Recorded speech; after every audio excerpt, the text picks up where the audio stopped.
আমি আজকে physiology of the টেস্টিস এই ব্যাপারে তোমাদের সঙ্গে আলাপ করতে যাচ্ছি। Reproductive physiology 3, physiology of the testis. আমাদের ফিজিওলজি অফ দ্য টেস্টিস যদি জানতে হয় তো আমাদের কয়েকটা জিনিস জানতে হবে। এটা হচ্ছে ব্রেনের নিচে পিটুইটারি গ্ল্যান্ড, এটা পোস্টেরিয়র পিটুইটারি, আর এটা অ্যান্টেরিয়র পিটুইটারি। এই অ্যান্টেরিয়র পিটুইটারির সঙ্গে হাইপোথ্যালামাসের সঙ্গে অ্যান্টেরিয়র পিটুইটারির একটা যোগসূত্র আছে, সেটা হচ্ছে হাইপোথ্যালামো হাইপোফাইসিয়াল পোর্টাল ভেসেল।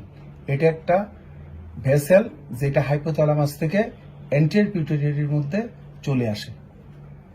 আরেকটা জিনিস জানতে হবে, এইখানে দুই ধরনের সেল আছে, অ্যাসিডোফিলিক সেল এবং বেসোফিলিক সেল।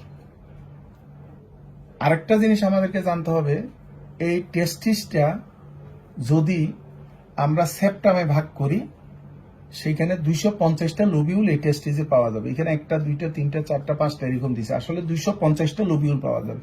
কিভাবে এই লোবিউল গুলো ফরমেশন হয় আমরা এমব্রায়োলজির শুরুতে এটা আলাপ করব।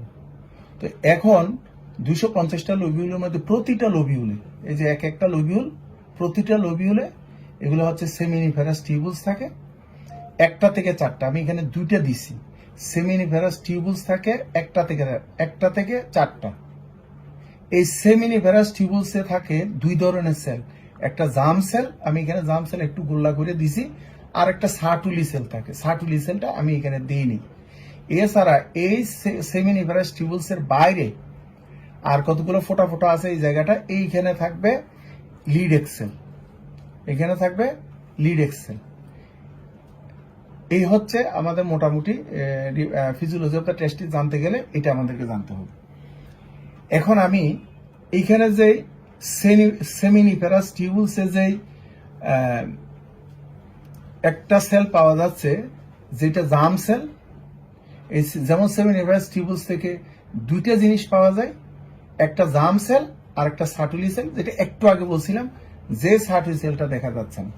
এই জার্ম সেলটা মাইটোসিস হইতে হইতে স্পার্ম হয়। প্রথমে মাইটোসিস হয়, তারপর মিউসিস হয়, তারপর স্পার্ম হয়। এগুলো আবার এমব্রায়োলজিতে সুন্দর করে পড়াবো। স্পারমেটোজেনেসিস।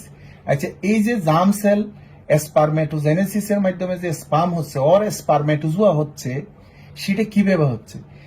এই অ্যান্টেরিয়র পিটুইটারিতে ফলিকুলার স্টিমুলেটিং হরমোন এবং লুটিনাইজিং হরমোন, এই দুইটা যে আছে, এই দুইটা কিন্তু গোনাডোট্রপিক রিলিজিং হরমোন, যেটা হাইপোথ্যালামাস থেকে রিলিজ হয়ে অ্যান্টেরিয়র পিটুইটারিতে আসে।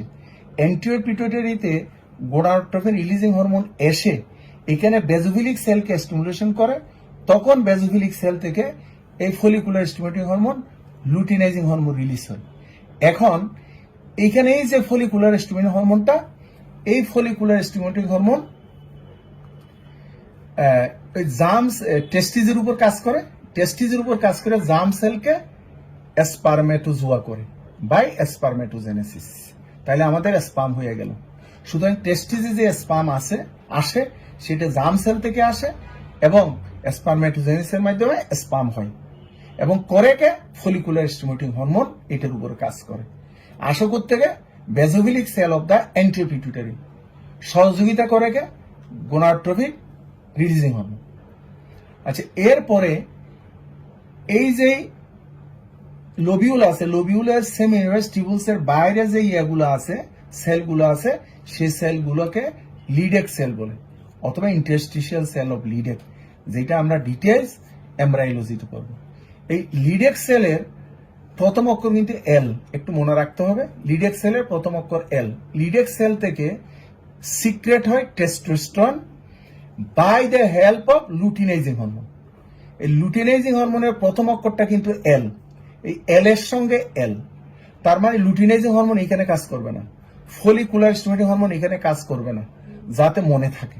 সুতরাং লিডেক সেল এর উপর কাজ করে লুটিনাইজিং হরমোন এবং টেস্টোস্টেরন রিলিজ হয়। সুতরাং টেস্টিস থেকে টেস্টোস্টেরন রিলিজ হয় সেটা না বলে আমরা বলতে পারি Leydig cell of the testis থেকে টেস্টোস্টেরন রিলিজ হয় by the help of luteinizing hormone secreted from basophilic cell of the anterior pituitary. তাহলে আমাদের টেস্টোস্টেরন হয়ে গেল আর স্পার্ম ফরমেশন হয়ে গেল। এখন এরপরে এই যে এই টেস্টোস্টেরন নিয়ে আমাদের অনেক পড়াশোনা আছে। এই পড়াশোনার মধ্যে আমি শুধু এখানে দুই একটা কথা বলতে চাচ্ছি। টেস্টোস্টেরনের পরিমাণ যদি বেড়ে যায়, এই টেস্টোস্টেরন যদি কোনো কারণে বেড়ে গেল, তাহলে লুটিনেজ হরমোনের পরিমাণ কমে যাবে। নেগেটিভ ফিডব্যাক, এই নেগেটিভ ফিডব্যাক, পজিটিভ ফিডব্যাক, এগুলো কি? এগুলো এন্ডোক্রাইনে আমরা যখন ক্লাস শুরু করব তখন এই কথাগুলো আমি বলার চেষ্টা করবো। আপাতত মনে রাখো, এই টেস্টোস্টেরন এবং লুটিনেজিং হরমোন দুইটার নেগেটিভ ফিডব্যাকের মাধ্যমে ব্লাডে টেস্টোস্টেরন লেভেল নরমাল থাকে। এখন টেস্টোস্টেরন একটা ফরম্যাট আছে যেখান থেকে সমস্ত পরীক্ষাতে প্রশ্নগুলো আসে, আর ফরম্যাটটা আমি এই কারণেই বানাইছি, একটা হরমোনের সঙ্গে আরেকটা হরমোন যাতে কন্ট্রাডিক্ট না হয়, পেস লেগে না যায়, সেই জন্য টেস্টোস্টেরনের ডিটেলস মানে এখানে আমি ফরম্যাটটা তোমাকে যখন আমি ক্লাসে পড়াবো তখন এটা আমি বলে দিব, এইগুলো আবার বলবো না, মুখস্থ করে ফেলাই। সুতরাং এইটা ফরম্যাটটা আমি পড়বো, এই ফরম্যাটটা খুবই দামি।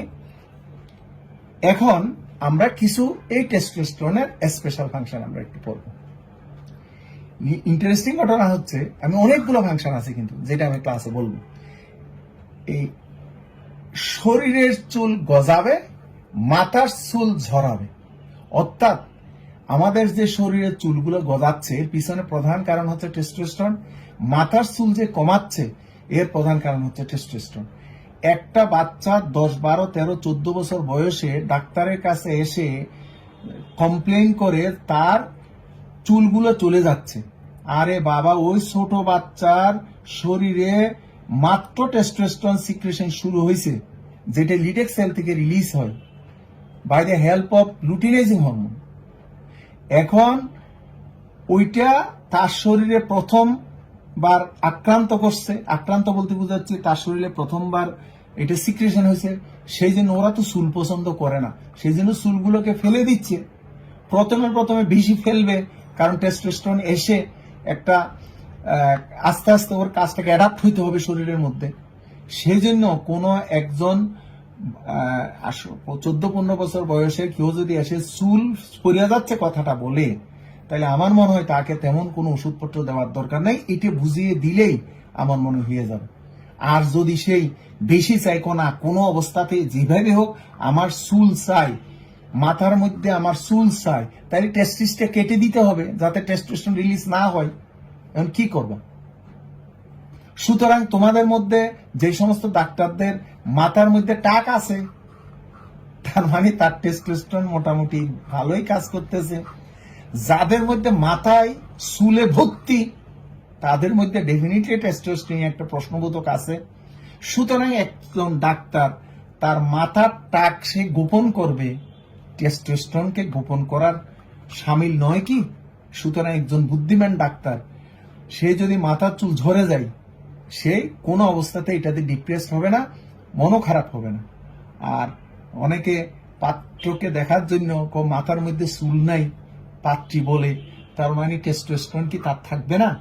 না থাকলে দাম্পত্য জীবন কি হবে চিন্তা করে দেখতে পারো। এখন আসো 2 নম্বরে, ইনক্রিজ লিবিডো, অর্থাৎ লিবিডো যৌন আকাঙ্ক্ষা, এটাকে বাড়াবে। কিরকম বাড়াবে দেখো, এই যে ধরো একটা বাচ্চা 13-14 বছর বয়স থেকে আস্তে আস্তে যখন ও বড় হইতে থাকে তখন টেস্টোস্টেরন যখন রিলিজ হয়, অপোজিট সেক্সের প্রতি তার একটা দেখার আগ্রহ, তাকে জানার আগ্রহ, তাকে কাছে পাওয়ার আগ্রহ, এটা কিন্তু থাকবে, এটাই ইনক্রিজ লিবিডো। এখন এই যে অপোজিট সেক্সকে দেখা, এটা হচ্ছে টেস্টোস্টেরনের স্বাভাবিক একটা ফাংশন। এখন যদি ওই মানুষটা শুধু দেখতেই থাকে, সেটা যেমনটি প্যাথোলজি, একেবারেই কোনো দেখার ইচ্ছা নাই, সেটাও একটা প্যাথোলজি, যেমন ডিপ্রেশন। সুতরাং অপোজিট সেক্সে দেখার আগ্রহ জমবে, কিন্তু সে যেহেতু সংযমী, সে যেহেতু সংযত, সুতরাং নিজেকে সে সংযত করে রাখবে। এরপরে আসো 3 নাম্বার, আরবিসি কাউন্ট বেড়ে যাবে। টেস্টোস্টেরন বোন মেরুতে ইরিথ্রোপয়েসিসের পরিমাণটাকে বাড়াই দেয়, সেই জন্য আরবিসি পরিমাণ বেড়ে যায়, হিমোগ্লোবিন লেভেল বেড়ে যায়, ব্লাড অক্সিজেন সার্কুলেশন বেড়ে যায়, এটিপি সিনথেসিস বেশি হয়, সেই জন্য মহিলাদের থেকে পুরুষ মানুষের শরীরে শক্তি বেশি, সেই জন্য মহিলা থেকে পুরুষ মানুষের হিমোগ্লোবিন লেভেল বেশি। আরো কিছু কারণ আছে, যথাসময়ে বলবো। টেস্টোস্টেরন থাকার কারণে ছেলেদের হিমোগ্লোবিন লেভেল তথা আরবিসি লেভেল বেশি। টেস্টোস্টেরন মেয়েদের কম দেখে এটা কিছুটা ছেলেদের থেকে কম। এরপরে আরেকটাতে যাই, সেটা হচ্ছে ডেভেলপমেন্ট অফ ইমোশনাল ম্যাচুরিটি। এটা হচ্ছে আমাদের জন্য খুবই দামি একটা বাচ্চা। একটা বাচ্চা যখন গ্রো হইতে থাকবে সে কিন্তু একটু ইমোশনাল হয়ে যাবে। সুতরাং তার ইমোশনটা তার বাবা মাকে বুঝতে হবে। বাচ্চা কিন্তু অ্যাগ্রেসিভ হয়ে যাবে, অ্যাগ্রেসিভনেস থাকবে। এটি কিন্তু টেস্টোস্টেরনের ফাংশন। অনেকে বলে আমার বাচ্চা দুষ্ট হয়ে যাচ্ছে, আমার বাচ্চা নষ্ট হয়ে যাচ্ছে, আমার বাচ্চা ডিরেইল হয়ে যাচ্ছে। আসলে না বাবা, এটা টেস্টোস্টেরনের নর্মাল ফাংশন। সুতরাং বাচ্চাকে ওই সময় আদর করে বুঝিয়ে আমাদেরকে এটাকে মেনে নিতে হবে। অ্যাগ্রেসিভনেসটা তাকে বুঝাইতে হবে। ইমোশনাল ম্যাচুরিটি তখন হয়, এই জিনিসটা আমাদেরকে বুঝতে হবে। এগুলো বুঝে একজন বাবা, একজন মা বাচ্চার সন্তানের সবচেয়ে ভালো বন্ধু হবে। যদি সে ভালো বন্ধু হতে পারে, তাহলে ইমোশনাল ম্যাচুরিটি এবং অ্যাগ্রেসিভনেস অফ দ্য ইন্ডিভিজুয়াল, এটার কারণে যে অঘটনগুলো ঘটে, সুইসাইড এবং ডিরেইল হওয়া, এগুলো থেকে কমবে। অর্থাৎ পুরো জিনিসটা ডিপেন্ড করতেছে, সন্তানের এই জিনিসটা ডিপেন্ড করতেছে তার পিতা মাতার উপরে। কতটুকু তার পিতা মাতা তার সঙ্গে ফ্রেন্ডশিপ করতে পারলো, কতটুকু তার সঙ্গে মিশতে পারলো। না হয় সেই অনেক খারাপ কথা, এই যে লিবিডো বেড়ে গেল, সেই খারাপ বন্ধুর সঙ্গে সে মিশবে। এখন তো মোবাইল যুগ চলে আসছে, রুমের মধ্যে মোবাইলটা নিয়ে দরজা বন্ধ করে তোমাকে আসতেই দিবে না, সে কি করতেছে না করতেছে। সুতরাং এখানে এই শব্দটা বুঝতে হবে, এইটা এবং এটা বুঝতে হবে, এবং বাচ্চার সঙ্গে ফ্রেন্ডশিপের কোনো বিকল্প নাই। হচ্ছে এই যে দেখো, সেমিনিভেরাস টিউবুলস, এখানে সার্টুলি সেল আছে।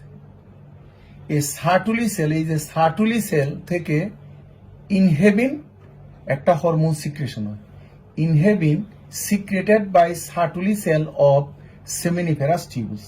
এই যে সেমিনিফেরাস টিউবুলস থেকে, এবং এই ইনহেবিন, এই ফলিকুলার স্টিমুলেটর হরমোন যে জার্ম সেলকে স্পার্মেটোজেনেসিস করে, এটাকে পুরো ইনহিবিট করে, বন্ধ করে দিবে। অর্থাৎ কেউ যদি ইনহেবিন ইনজেকশন দেয়, এমনি বললাম আর কি, থিওরিটিক্যালি বলা, ইনহেবিন ইনজেকশন দিলে তার সিমেন হবে, কিন্তু সিমেনের মধ্যে কোনো স্পার্ম থাকবে না, কারণ ফলিকুলার স্টিমুলেটর হরমোন তখন আর কাজ করতে পারে না জার্ম সেলকে স্পার্মেটোজেনেসিস করার ব্যাপার। আর এখানে আরেকটা কথা বলতেছি, এটা বুক নাম্বার 7 পেজ নাম্বার 52, মেডিসিনে পেজ নাম্বার 66। এখন আমরা পরের পেজে যাই। সিমেন, এটা তোমাদের মধ্যে যারা সার্জারিতে আসো তাদের জন্য এটা খুবই খুবই দামি, বাকিদের জন্য খুব দামি। কম্পারেটিভলি সার্জারিতে এটা বেশি দামি। এটা সিমেনটা দেখো, it is the secretion of seminal ভেসিকলস, prostate, কার্পাস গ্ল্যান্ড, ইউরেথ্রা গ্ল্যান্ড। এটা অনেকবার পরীক্ষাতে আসছিল।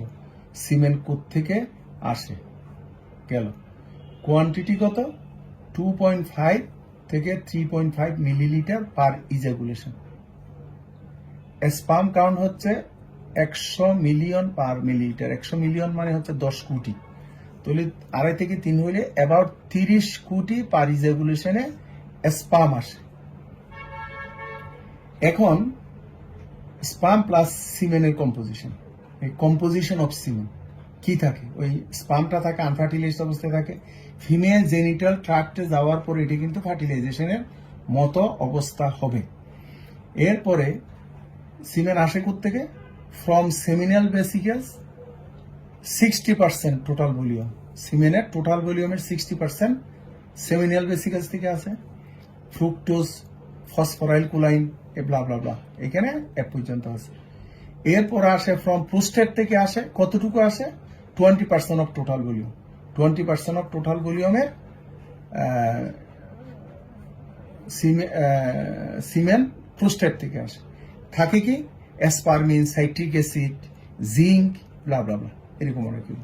এরপর আদার্সের মধ্যে হাইলোনোডেজ, ফসফেট, বাইকার্বনেট এক্সেট্রা, এগুলো হচ্ছে সিমেনের কম্পোজিশন। আচ্ছা, এখন আমি বলতে চাচ্ছি, এই যে কম্পোজিশন আমরা পড়ে গেলাম, কিন্তু আমি এটা নিয়ে আরেকটু চিন্তা করার কথা আমার ডাক্তারকে আমি বলবো যে আচ্ছা আমার একটু চিন্তা করো, আমার চিন্তার সঙ্গে তোমার চিন্তাটা একটু যায় কিনা দেখো তো। আচ্ছা, প্রতিদিন যদি সেক্স করে, তাহলে প্রতিদিন ধরো একজন দম্পতি প্রতিদিন সেক্স করতেছে, তাহলে আস্তে আস্তে আস্তে আস্তে কোয়ান্টিটি কমবে না? কোয়ান্টিটি কমবে না? এটা ডেফিনেটলি কমবে। আর কোয়ান্টিটি যদি কমে, তার মানে এগুলো সব কমে যাবে। আচ্ছা, এখন প্রশ্ন হচ্ছে এইগুলোর ফাংশন কি? আসলে এগুলোর কোনো মেইন ফাংশন হচ্ছে স্পামটাকে নিউট্রিশনটা দেওয়া, স্পামটাকে শক্তিশালী রাখা। ওই যতক্ষণ পর্যন্ত ফার্টিলাইজেশন না হয় ততক্ষণ পর্যন্ত এটাকে একেবারে তাজা রাখা, এগুলো হচ্ছে এই সবগুলোর কাজ। এখন ধরো মনে করো এরকম সেক্স করতেছে এবং সিমেনের কম্পোজিশন কমে যাচ্ছে, তাহলে সিমেনের কম্পোজিশন যদি কমে যায়, তাহলে এটা এই স্পামের নিউট্রিশন ঠিক মতো হবে? স্পামের নিউট্রিশনটা আগের মতো থাকবে? যদি কম্পোজিশন বেশি থাকে তাহলে থাকবে না। তাহলে স্পামের যদি তার নিউট্রিশনের ইয়াটা হারিয়ে ফেলে, তাইলে ওবামের সঙ্গে মিশবে, মিশে সেই রকম একটা শক্তিশালী বাচ্চা হওয়ার সম্ভাবনা একেবারেই কমে গেল না? এটা তো একটা সাধারণ ব্যাপার বুঝার জন্য, এটা বুঝার জন্য বেশি জ্ঞানের তো দরকার হয় না। আচ্ছা, এখন মনে করো সেক্স কয়েকদিন করলো না, না করলে সিমেনের কম্পোজিশন কিন্তু আস্তে আস্তে বেড়ে যাবে। সিমেনের কম্পোজিশন যদি বেড়ে যায়, তাহলে স্পামের নিউট্রিশন আরো ভালো হবে, সুতরাং একটা ভালো বাচ্চা হওয়ার সম্ভাবনা বেশি থাকবে। আচ্ছা, এখন দেখো যে তাইলে একটা ভালো বাচ্চার জন্য আমরা কি করতে পারি? ধরো তুমি দাম্পত্য জীবন শুরু করলা, 1 বছর 2 বছর গেল, স্বাভাবিক যেটা দাম্পত্য জীবনের যে সেক্স করার এটা করলো, কিন্তু এখন তারা প্ল্যান করলো যে তারা বাচ্চা নিবে। যেদিন থেকে প্ল্যান করলো বাচ্চা নিবে, সেদিন থেকে তাদের কিছু জিনিস ফলো করতে হবে। অর্থাৎ আমি তোমাকে বলতে চাচ্ছি, উন্নত মেধা সম্পন্ন সন্তান জন্ম, এইটা আমার চিন্তার সঙ্গে তোমার চিন্তাটা যায় কিনা একটু দেখো। সেই যেদিন থেকে বাচ্চার চিন্তা করবে নেওয়ার, সেদিন থেকে তাকে একটু চিন্তা করতে হবে অ্যাভয়েড কয়টাস অ্যাজ পসিবল। অর্থাৎ যখন থেকে বাচ্চা নেওয়ার চিন্তা করবে তখন তাকে একটু সংযত হইতে হবে।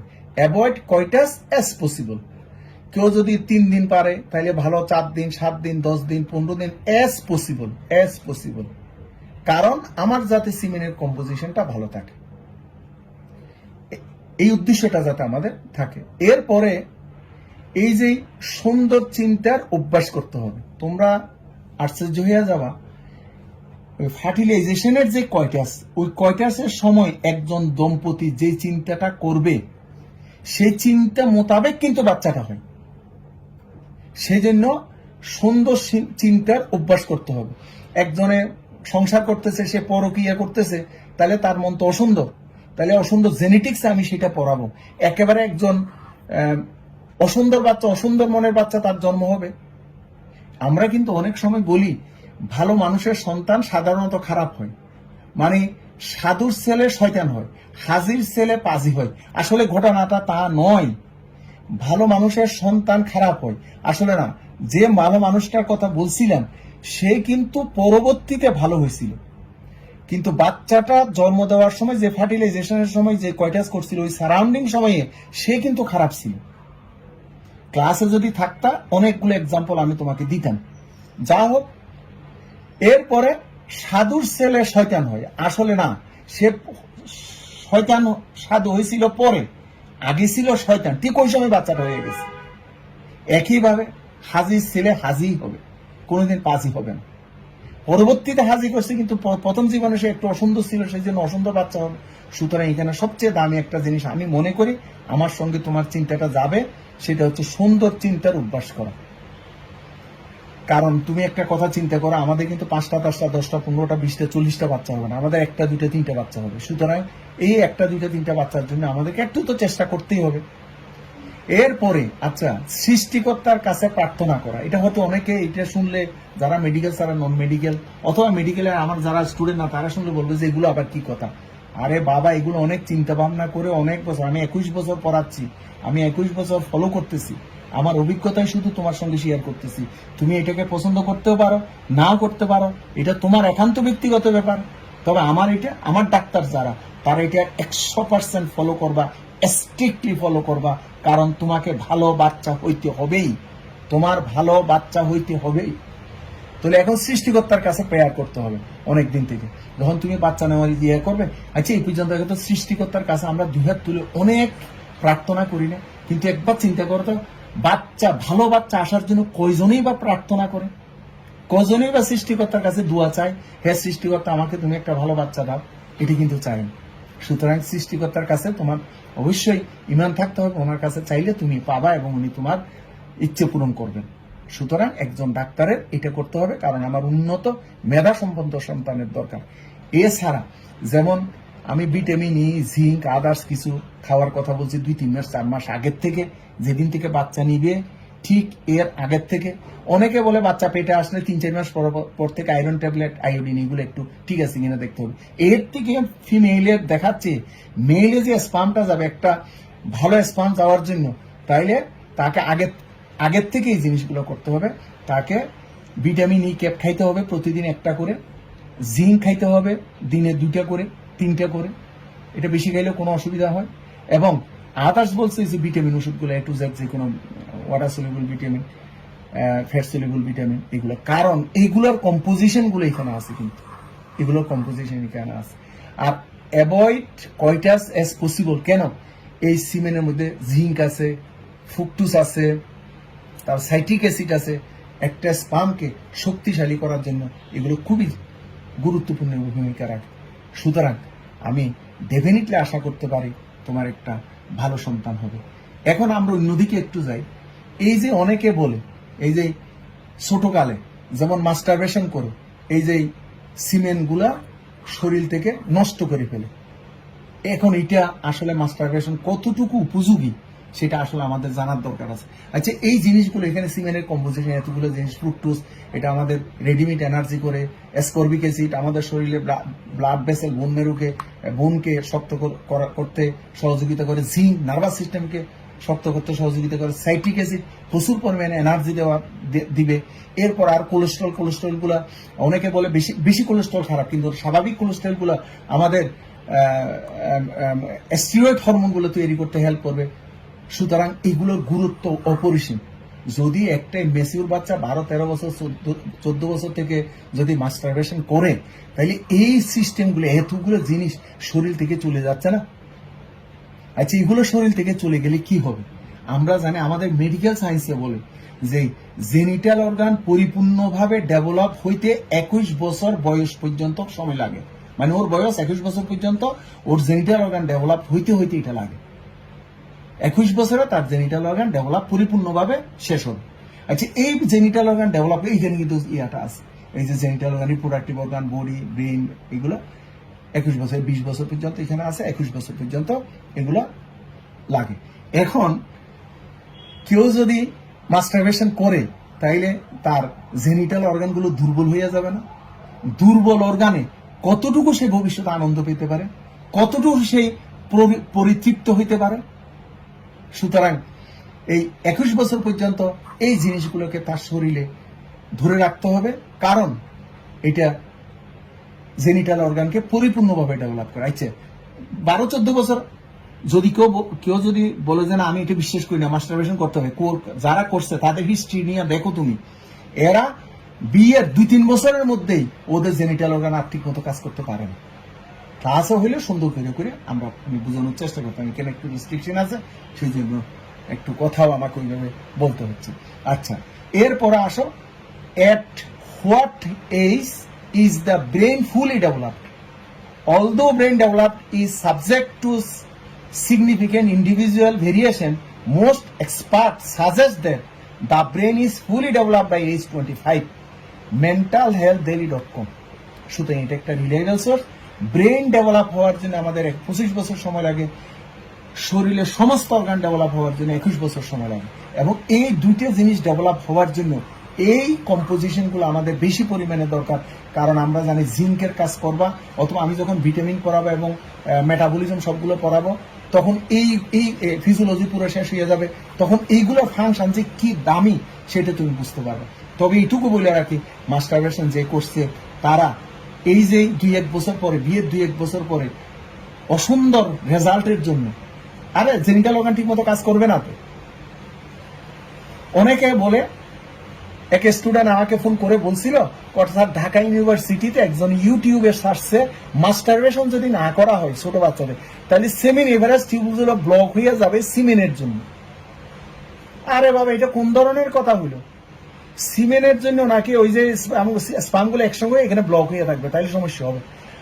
কেন সমস্যা হবে? এইখানে এই যে সেমিনিভাস টিউবুল যে স্পামগুলো, জার্ম সেল থেকে যে স্পামগুলো হবে, এগুলো যখন পরিপূর্ণতা লাভ করবে, তখন আমরা সেল ইনজুরিতে পড়ছিলাম না, অ্যাপোপ্টোসিস, এই অ্যাপোপ্টোসিসের মাধ্যমে আশেপাশের সেলগুলোকে এগুলোকে এনগাল্প করে নেবে। তার মানে স্পামটা শরীরের মধ্যে আবার চলে যাবে। সুতরাং স্পামের অনেকগুলো ভালো ভালো কম্পোজিশন আছে, সেই কম্পোজিশন গুলোকে শরীরের মধ্যে চলে যাবে, সেই জন্য বাচ্চাগুলো অনেক এনার্জেটিক হবে। এখন দেখো, আমি এইদিকে আসি। সুতরাং অ্যাবাউট মাস্টারবেশন, এই ব্যাপারে বাবা তোমরা একেবারে বাচ্চাদের ব্যাপারে খুবই সাবধানে থাকি। আর যদি কেউ আমার সঙ্গে এটার ব্যাপারে চ্যালেঞ্জ করতে আসে, আমি আমার ডাক্তারের মাধ্যমে তাকে চ্যালেঞ্জ থ্রু করলাম। আমি মেডিকেল সায়েন্সের প্রতিটা জায়গা দেখে দেখে তোমাকে বলবো মাস্টারবেশন একেবারে হারাম হারাম। এরপর আসো, আমি তো মনে করি সিমেনের যে কম্পোজিশন, এটা হবু স্ত্রীর একটা আমানত। তোমার কাছে তোমার হবু স্ত্রী আমানত রাখছে, এই সিমেন্টটা তুমি ধরে রাখবে। এখন একজনের আমানত যদি তুমি খরচ করে ফেলাও, তাইলে তুমি নিজেই চিন্তা করো কত ধরনের তুমি গুনার কাজ করতেছো, পাপের কাজ করতেছো। সুতরাং এটা খরচের একমাত্র দায়িত্ব তার স্ত্রী। এরপরে আরেকটা জিনিস আমি তোমাকে বলার চেষ্টা করতেছি, সেটা হচ্ছে দম্পতি যেদিন সেক্স করবে, একজন দম্পতি সেক্স করবে, সেদিন মেইল পার্টনারকে, এই যে এগুলা শেষ হয়ে যায়, এইগুলা সিমেনের কম্পোজিশনে সেক্স করলে এগুলো তো সব চলে যায়। সুতরাং চলে গেলে হ্যাঁ অনেক আমাদের অ্যাডাপ্টেশন আসে, কিন্তু বেশিরভাগ সময়ে এগুলো কিন্তু অ্যাডাপ্টেশন হয় না। আমাদের দেশে তো খাওয়া দাওয়ার অবস্থাও খারাপ। সুতরাং দেখবা যারা ইয়াতে গেছে, ব্যাংকে গেছে অথবা চাকরি করতে গেছে, এখানে বসে বসে ঘুমাচ্ছে, এত দুর্বল হয়ে যাবে। সেই জন্য এইগুলোর তো পরিপূর্ণতা রিপ্লেসমেন্ট হবে না। সেই জন্য আমি অনেককে বলি যে তোমরা যারা সেক্স করবা যেদিন, সেদিন এই ক্যাপের এখানে কম্পোজিশন আছে, একটা জিঙ্ক, 2-3টা এবং মাল্টিভিটামিন খাবার, অনেকটা অন্তত কাভার আপ হবে। এটা একটু মনে রাখবা যারা দাম্পত্য জীবন করতেছে তাদের জন্য। এখন দেখো, রাত জেগে অশ্লীল সিনেমা যখন দেখতে থাকবা, তখন এই সেমিনেশন, এই যে স্বপ্ন দোষ, নাইট পাস, এগুলো হওয়ার সম্ভাবনা বেশি থাকে। সুতরাং এটা রাত জেগে অশ্লীল সিনেমা দেখলে রাত জেগে, রাতের মধ্যে যারা মানুষ সবাই ঘুমিয়ে পড়ে, তো শয়তান তলে কার কাছে, যারা ঘুমাইতে গেছে তার কাছে যাবে। তখন যারা জেগে থাকে তাদের অ্যাটাক করে তোমাকে আরো শয়তান বানিয়ে ফেলবে। সেই জন্য আমি ক্লাস একটা কথা বলি, যে মোবাইল দিয়ে তোমরা বাবা মার সঙ্গে কথা বলো, যে মোবাইল তোমাকে অনেক জ্ঞান দিচ্ছে, যে মোবাইল তোমাকে অনেক প্রয়োজনীয় কাজ সারাচ্ছে, সেই মোবাইলকে তুমি নাপাক করে ফেলবা। যে মোবাইলের সঙ্গে তুমি তোমার পবিত্র পিতা মাতার সঙ্গে কথা বলো, সেই মোবাইলটাকে তুমি নাপাক করে ফেলবা। সুতরাং মোবাইলকে পাক রাখার চেষ্টা করি। এখন আরেকটা কথা হচ্ছে, অনেক সময় অনেকে বলে না, আমরা আনন্দ না করলে আমাদের জীবনে এই বাংলাদেশে আর কি আনন্দ করার আছে। এটা অনেক প্রশ্ন আছে, ক্লাস হইলে এটা বলতাম কেন এই ধরনের প্রশ্ন আসছিল। আরে বাবা, বেশি আনন্দের জন্য ক্ষণস্থায়ী সুখকে আমাকে তো একটু ত্যাগ করতে হবে। বেশি আনন্দের জন্য ক্ষণস্থায়ী সুখ, এই ক্ষণস্থায়ী সুখটিকে যদি আমি ত্যাগ করতে পারি, আমার জেনিটাল অর্গান অনেক ভালো হবে, আমার ব্রেইন ভালো হবে। সুতরাং এই সিমেনের কম্পোজিশনের মাধ্যমে আমরা শিখলাম, উন্নত মেধা সম্পন্ন সন্তানের জন্ম পুরোপুরি তোমার হাতে। সিমেন কিন্তু তোমার হবু স্ত্রীর একটা আমানত, এটাকে তুমি নষ্ট করতে পারো না। দাম্পত্য জীবনে যখন সেক্স করবে, সেদিন এই ওষুধগুলো একটু খেয়ে নিবে, কারণ কম্পোজিশনের সঙ্গে এটা মিলে। রাত জেগে অশ্লীল সিনেমা অথবা অশ্লীল দৃশ্য দেখা যাবে না। যে মোবাইল দিয়ে তুমি দৃশ্যটা দেখতেছো, সেই মোবাইল দিয়ে তোমার পবিত্র আব্বু আম্মুর সঙ্গে তুমি কথা বলতেছো, একবার বিবেক দিয়ে চিন্তা করো।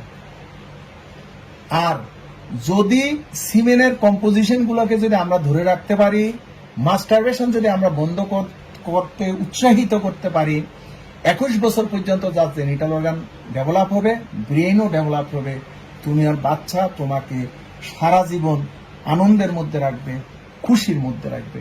পাশাপাশি একটা কথা বলবো, আমাদের বাংলাদেশের মানুষগুলোর বেশিরভাগ এত দুর্বল কেন? এই দুর্বলতার প্রধান কারণ হচ্ছে আন্ডার নিউট্রিশন। আরেকটা কারণ হচ্ছে এই যে মাস্টারবেশন। সুতরাং তোমরা ডাক্তাররা, তোমাদের কাজ অনেক।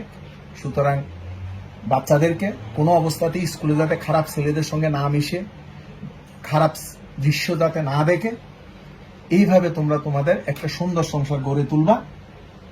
আমি দোয়া করি তোমাদের উন্নত, মেধাসম্পন্ন, সুন্দর, যেটা তুমি যেরকম মন থেকে আশা করতেছো সেরকম একটা বাচ্চা হোক, সেটুকু দোয়া করি।